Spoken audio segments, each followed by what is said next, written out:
Hello everyone and welcome back to another video. Now I've been gone for a while, as you can see by my dormant channel, but I was recently approached to do a documentary on my card game, and I thought the production went well, so why not post it on my actual channel?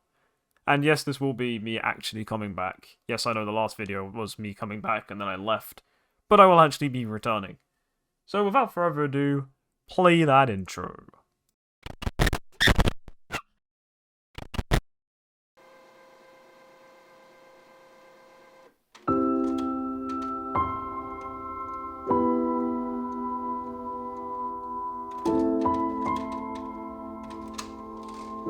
Well, ever since that day that I bought my first pack, I've always been making cards. Around about year 5, so P6, and that was when it truly took off. I was folding up bits of paper to make my own cards with one of my friends. Was it a good game?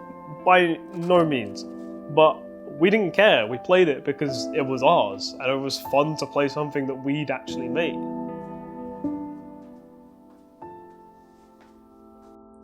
Trading card games have played a massive part of my childhood. Ever since I can remember, I've always been playing them, and it's kind of great with how much memories I've gained from them, how big a part it's played in my life. And to think, it's all started with this. The video game Yu-Gi-Oh! Tag Force 2 for the PSP. Now, I just randomly found that, and that sparked a massive interest in all about the game. I didn't even know it was a real card game. But this meant I gained an interest in not just Yu-Gi-Oh, but card games as a whole. Which has led me to the point of today, where I've got such a big passion for the card games, I wanted to find out why people make their own, and what makes their card games any different to something like Yu-Gi-Oh, for example, that I've grown up playing. To find this answer, I decided to reach out to Ollie Colton, who has spent the last 2 years working on and designing his own trading card game, Kosmic Kreatures, all by himself. I also wanted to hear his story and why, like many others, he decided to make his own trading card game. So what made you first start wanting to play card games?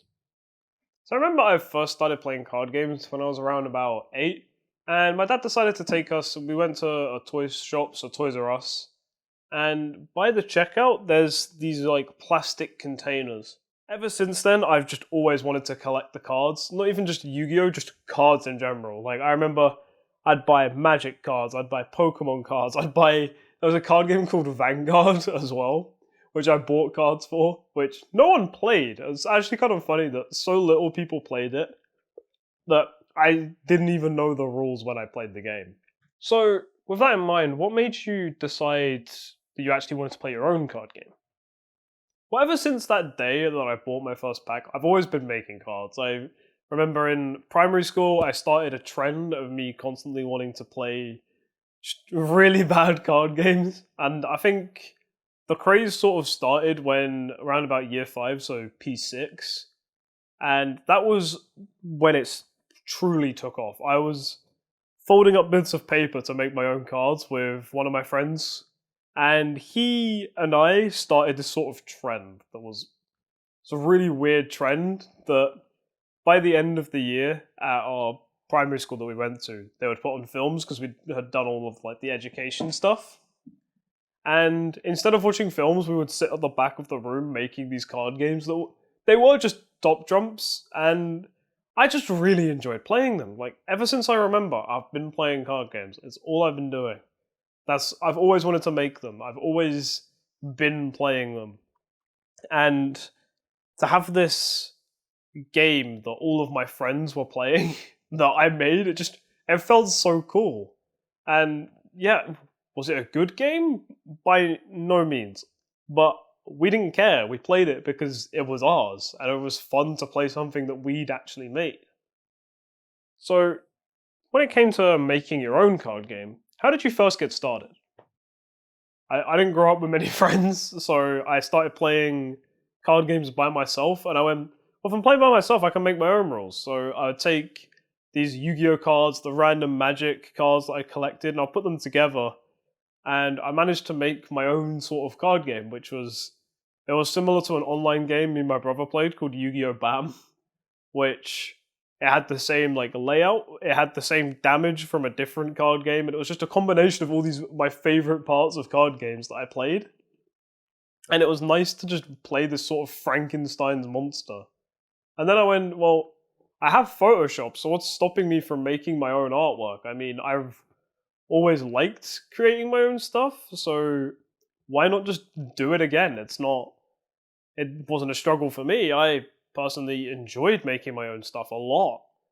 I remember the first image I properly made was a picture of just like a raven, like a bird, and I put like some blue gradient over it and like some blizzard effects, and it made like a really cool card art. And I felt really impressed by what I've made. And yeah, so this was the first ever like card I made for my card game, if you will. And I called the first one my set 1. I call that set 0, where there was like 2 main cards that I made, and that sort of sparked I want to make this an actual card game. How can I make this properly? People had their own card game made like with printed back on like the same material that you would make like Yu-Gi-Oh cards from. And so I looked into it and I found out it was using a site called the Game Crafter. There was one stipulation before I could actually use it, and that was I had to ignore copyright, which wasn't trying to get a lawsuit for something I was making for fun. So what I decided to do instead of using the current artwork I made, I decided I'm going to redraw all of my cards out on like Photoshop using digital art. I remember when I started, my artwork was really bad, and that's because I was drawing with like a mouse. And I didn't even know how to do like my proper artwork properly, because I use really thick lines, even like now, but that became my sort of style of art. I actually developed my own, you can tell, oh, okay, this was made by me.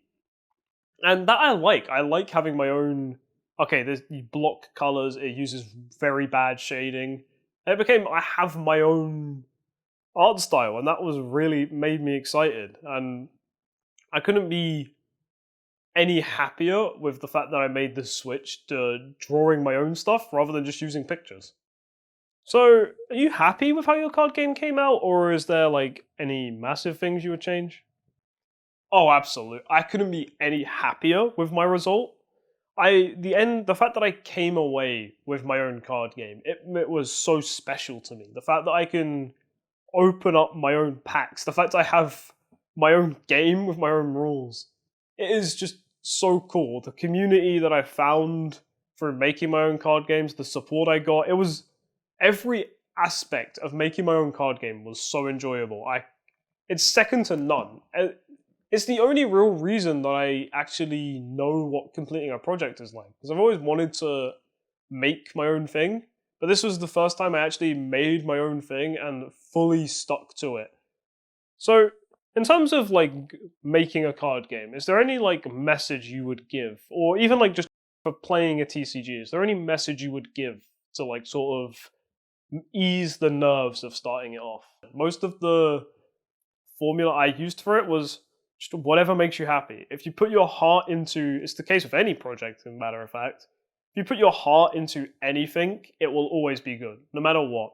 If you work hard and you always show passion throughout, other people will see that. Other people like to see you have an interest. And that's what I feel like I missed. And that's what I feel like people need to have. If you have an interest that you genuinely enjoy and you genuinely have an idea that you think is good, don't let other people tell you otherwise. Keep that idea, just use it, and make sure that you actually see it. And that's just what you've got to do.